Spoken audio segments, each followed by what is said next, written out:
The second incident here, two sisters in UP's Fatehpur were killed. Their bodies were dumped into a pond in a village. Both the victims had injury marks on their eyes. The girls had in fact gone to the field to get vegetables but did not return. The family members of the victims have alleged that the assailants killed the girls after an unsuccessful attempt to rape them. Bodies have been sent for postmortem and that report is awaited. But let me go across to Tanima, who's joining us to find out what happened in this incident. Tanima, over to you. Tell us what we know. That's right. In fact, as you were mentioning, Avni, that these are gruesome cases which are being reported from Uttar Pradesh almost back to back. And if we just look at that, this has been a horrifying track record. It's not just about 1 month. We are just presenting a few cases over here which talk about the kind of crime against women that the state has reported over the past 30 days. But nonetheless, these two back-to-back instances once again show that law and order, and especially with regard to crime against women, is such a huge issue in Uttar Pradesh. And despite all the overtures made by the government, nothing much really changes on ground. If we look at some of the cases that we are highlighting, which are probably the cases which stand out over the past 1 month. 19-year-old woman who died by suicide had in fact submitted a complaint of gang rape. She had in fact initially submitted a complaint saying that she had been kidnapped and there was a threat to her life, if you go into the next point. But that complaint, she was apparently, according to reports, she was forced to retract that complaint due to pressure from her family. So that is one instance which we are reporting from Bulandshahr, in which a woman then later on went ahead to kill herself. Then in Shamli on November 14th, a 19-year-old was taken to another house on the pretext of work, and over there she was sexually assaulted and threatened of dire consequences by the accused. If we go into another case from Shahjahanpur, in October 30th, a 7-year-old allegedly raped by a 15-year-old teen. And this was also another case which was coming in from Western UP in Shahjahanpur. In Banda, on October 29th, a 5-year-old girl was again raped by a juvenile in this case. And if we go into another case, which is being reported again from Fatehpur, where a 5-year-old girl was allegedly raped by a teenage boy. These are just some of the instances which we have taken out, as I mentioned, which show the kind of attacks which have taken place on minors, on young girls, on teenagers. But in some cases, of course, arrests have been made. But nonetheless, what it goes on to show is that despite fast-tracking cases, despite having procedures which follow most of these cases, but nonetheless, women largely still remain unsafe in Uttar Pradesh. Absolutely, Tanima. We've been seeing a string of incidents coming in from Uttar Pradesh. Thank you so much for taking us through some of the earlier instances that have been coming to light. But I'm being joined on the phone line by Vikram Singh, former DGP of Uttar Pradesh at this point. Vikram Singh, thank you so much for joining us. You just heard my colleague list out some of the horrifying instances that we've seen from Uttar Pradesh of late. And these are only some of them. There are, of course, many more such instances. And it just doesn't seem to be ending. You're very right, horrifying and shocking as they are. I think the police and the administration need to put their act together, reassess, realign and reorient the women's security issues. Take up the most horrific cases, investigate them expeditiously and put them in the fast-track court and ensure conviction. The perpetrators need to be given the toughest possible punishment under the statute.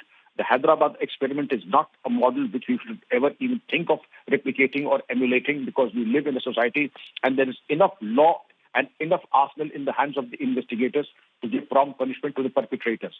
But the fact of the matter is that too much of pornography, too much of alcohol, too much of substance abuse and a lax police administration and a poor response system is responsible for the recurrence of these. If the fear of God and the fear of law is there in the perpetrators, I'm sure that such horrific incidents would not come up with such nauseating frequency.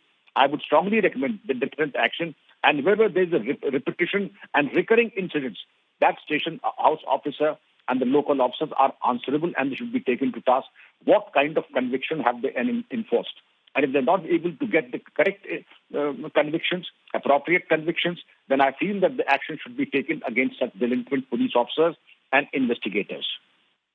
Right. Mr. Vikram Singh, the point is we keep talking about this every time there is such an incident that takes place from UP, and every time there is such a gruesome case, it almost always ends up being from Uttar Pradesh. So obviously something is going wrong somewhere, no matter how much we hear from the state government or from, others who are in charge that things are being done to try and fix this problem. It's not happening. So clearly there are lapses and there are a lot of things that are just not moving forward to try and get the situation under control.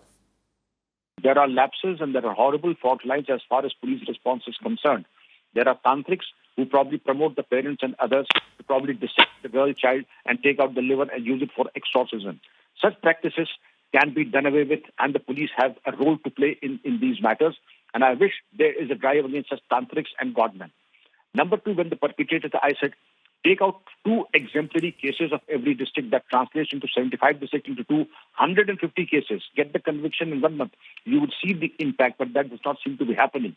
What is happening is that even FIRs are not being lodged promptly, and I don't know if a single case of 166A has been registered, which came about after the Nirbhaya case, against those police officers who are delinquent, who are tardy or negligent in lodging FIRs, as it was the case of Hathras.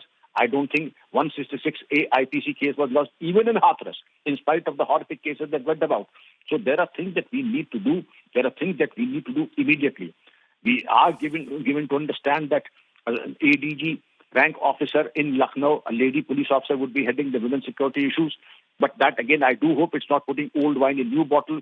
And then we need to have prioritized. The topmost priority needs to be given to women's security, and the best investigators are asked to take up the cases, ensure expeditious investigation, and the best prosecutors are allied so that convictions are secured in the court of law. And where there has been acquittal, a responsibility has to be fixed on the investigator and the prosecutor. Right.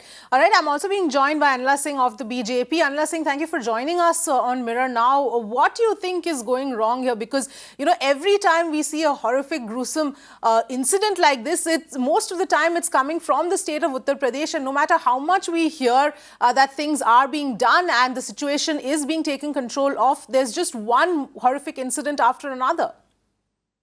You're absolutely correct. Whenever we come across such incidents, they horrify us, they make us numb. But at the same time, just saying that it happens only in Uttar Pradesh, that is not fair.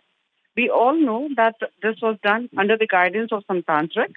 And if somebody says that it is the failure of law and order of Uttar Pradesh, that is very unkind to say. We all are appalled. We all are horrified. The things which have been done to this little girl. We all are ashamed of such thing happening in our society. And due to the quick action of the police force in Kanpur, the culprits were arrested and the action was taken.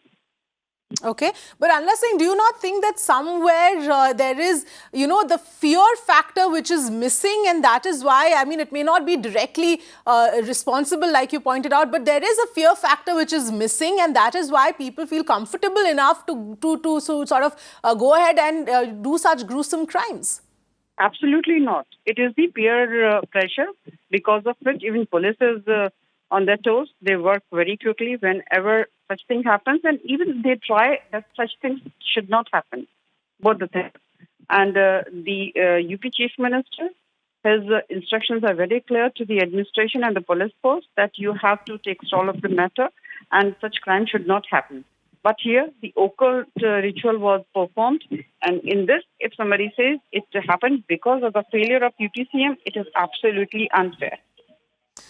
All right, Anila Singh, Vikram Singh, thank you so much for joining us with your perspective on this issue. Let's just hope that, things are taken into control and we don't see these kind of incidents coming one after the other from the state of Uttar Pradesh.